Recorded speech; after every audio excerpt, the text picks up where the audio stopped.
हुआ है और वहां के भाईचारे को गोली मारने का काम हुआ है। जो घटना हुई है वो सोची समझी साजिश है।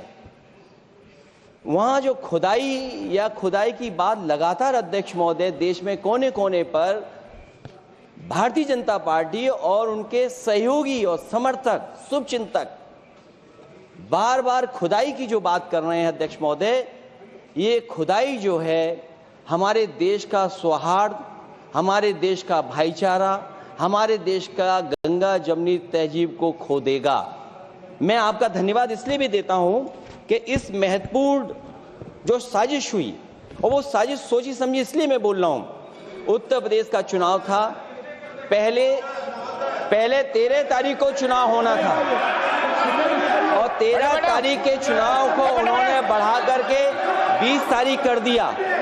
और इस जो घटना है मैं आपके सामने पढ़ना चाहता हूं। अध्यक्ष महोदय, ये यात्रा रुकी क्यों नहीं है? यात्रा ले जाओ दूसरी तरफ। अध्यक्ष महोदय, संभल की शाही जामा मस्जिद के खिलाफ 19/11/2024 को सिविल जज सीनियर डिवीजन छंदौसी संभल में एक याचिका डाली गई। कोर्ट ने दूसरे पक्ष को, अध्यक्ष महोदय सुनिए, ये सुनना चाहिए, हम यूं ही नहीं कहते थे, तो संक्षिप्त में बोले। अध्यक्ष महोदय, हम यूं ही नहीं कहते थे कि संविधान ये मानती नहीं सरकार, हम यूं ही नहीं कहते थे कि संविधान नहीं मानती। जो प्लेसेस ऑफ वर्शिप एक्ट है, प्लेसेस ऑफ वर्शिप एक्ट है, हम बनते तो बहुत कुछ हैं।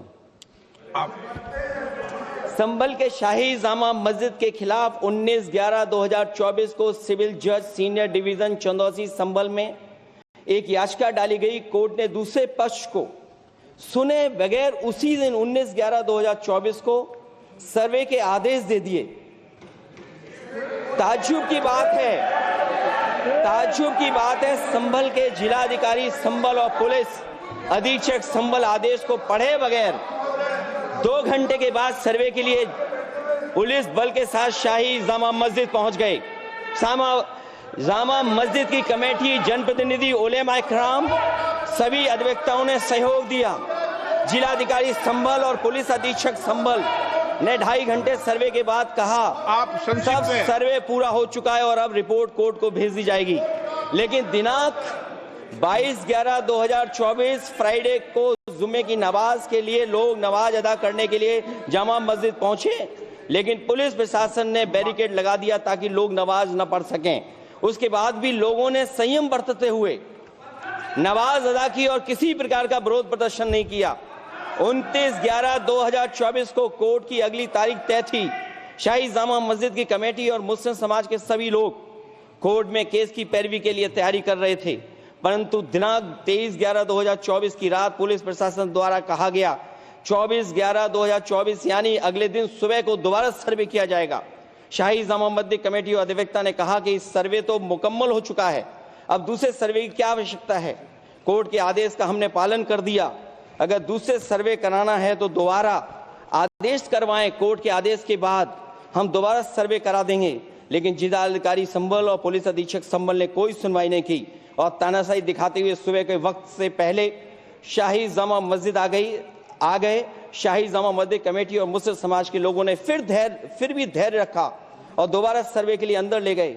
सर्वे के दौरान करीब 1.5 घंटा बाद जब जनता को सूचना मिली तो वो इकट्ठा होना शुरू हो गए। लोगों ने सर्वे का कारण जानना चाहा तो सर्किल ऑफिसर ने उनके साथ गाली गलौज की और लाठीचार्ज करवाकर बुरी तरह जख्मी कर दिया। इसका विरोध करते हुए चंद लोगों ने पत्थर चलाए, जिसके बदले में पुलिस के सिपाही से लेकर के अधिकारियों तक ने अपने सरकारी और प्राइवेट हथियारों से गोलियां चलाई, जिसका वीडियो रिकॉर्डिंग है, जिसके एवज में दर्जन लोग गोलियों से घायल हो गए हैं। 5 मासूमों जो कि अपने घर से सामान लेने के निकले थे, उनकी मृत्यु हो गई। संभल का माहौल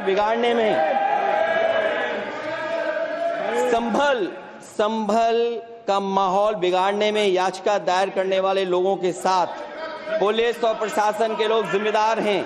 इनको निलंबित किया जाना चाहिए और हत्या का मुकदमा चलाया जाना चाहिए, जिससे कि लोगों को इंसाफ मिल सके और आने वाले समय में कोई इस प्रकार की संविधान के खिलाफ और गैर कानूनी घटना को अंजाम न दिया जा सके।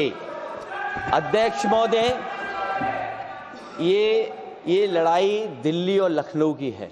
नो प्लीज कभी दिल्ली पहुंचे थे जिस रास्ते, वही लखनऊ वाले उसी रास्ते पहुंचना चाहते हैं। उज्जर रमन सिंह जी 2 मिनट बोल रहे हैं, आप 1 मिनट बोल रहे हैं। हो गया विषय आपका अखिलेश जी विषय हो गया आपका। अखिलेश जी विषय हो गया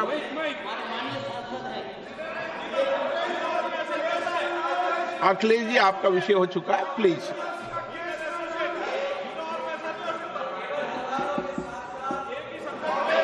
आप नो, जल्दी आप बोलना चाहते हैं, प्लीज। नो, चलिए,